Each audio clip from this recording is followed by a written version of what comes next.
Hi friends, welcome to our channel. Power star Pawan Kalyan fans అందరూ ఎంతగానో ఎదురు చూస్తున్న సినిమాల్లో ఓజీ ఒకటి.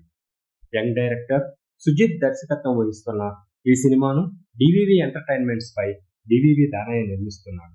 ఇక ఈ సినిమాలో పవన్ సరసన ప్రియాంక మోహన్ నటిస్తుండగా Bollywood romantic hero Emraan Hashmi villain గా తెలుగు తెరకు పరిచయం కానున్నాడు. ఇప్పటికే ఓజీ నుంచి వచ్చిన పోస్టర్, ఫస్ట్ గ్లిమ్స్ ప్రేక్షకులను విశేషంగా ఆకట్టుకోవడంతో పాటు సినిమాపై అంచనాలను మరింత పెంచేసింది.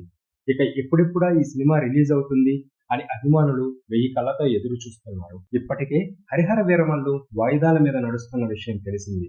ఓజీ కూడా ఎక్కడ దానిలాగే వాయిదాల చుట్టూ తిరుగుతుందేమోనని భయపడుతున్నారు. అసలు ఓజీ గతేడాది సెప్టెంబర్లోనే రావాల్సి ఉంది. ఇక అప్పుడు వాయిదా పడినా ఈ ఏడాది సెప్టెంబర్ 25కు వస్తుంది. ఎలాగైనా ఈ ఏడాది అయినా రిలీజ్ అవుతుంది అనుకుని సంబరపడుతున్న సమయంలో అఖండ 2 కూడా అదే రోజు వస్తున్నట్లు ప్రకటించడంతో ఫ్యాన్స్ కలవరపడుతున్నారు. ఇక ఓజీ కూడా రానట్టే. ఈ సినిమా కూడా వాయిదా పడిందని 2 రోజులుగా వార్తలు వినిపిస్తున్నాయి. బాలకృష్ణతో పోటీ ఎందుకని పవన్ వెనక్కి తగ్గాడని సోషల్ మీడియాలో చర్చలు ఎక్కువయ్యాయి. దీంతో మేకర్స్ ఈ పుకార్లపై స్పందించారు. రూమర్స్ నమ్మకండి అంటూ ఓజీ గిఫ్ట్ ను పోస్ట్ చేశారు.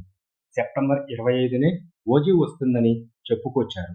దీంతో ఓజీ చెప్పిన టైంకే వస్తుందని మార్పు లేదని తెలుస్తోంది. ప్రస్తుతం పోస్ట్ ప్రొడక్షన్ పనులు జరుపుకుంటున్న ఈ సినిమా ఎలాంటి విజయాన్ని అందుకుంటుందో చూడాలి మరి.